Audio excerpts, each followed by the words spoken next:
On est dans une société où plus de 80% des personnes ont besoin de perdre du poids, ont besoin de se tonifier, d'augmenter leurs conditions physiques pour profiter de la vie en bonne santé tout simplement.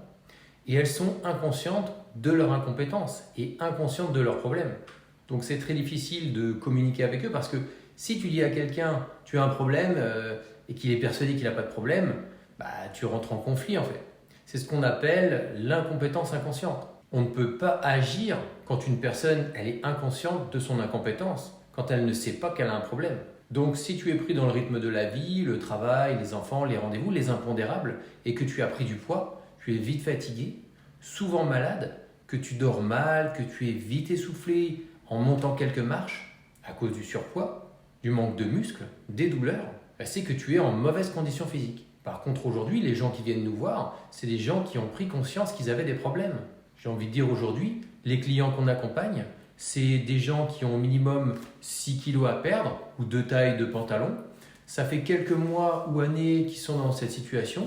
C'est des gens qui ne veulent pas passer leur vie à la salle, ni s'entraîner comme des athlètes de haut niveau, ni se priver des petits plaisirs de la vie. Mais aujourd'hui, ils sont conscients par des constats, ils sont conscients par des faits, c'est-à-dire c'est des personnes qui se sentent boudinées dans leurs vêtements, qui sont serrées dans leurs pantalons au niveau du ventre, vite essoufflées en montant quelques marches. Elles ont testé des régimes, elles ont testé à s'entraîner toutes seules, elles ont testé des clubs basiques sans accompagnement et ça n'a pas fonctionné. C'est des personnes qui ne font pas de sport par peur parfois du regard des autres, par peur d'être jugées et elles sont fatiguées.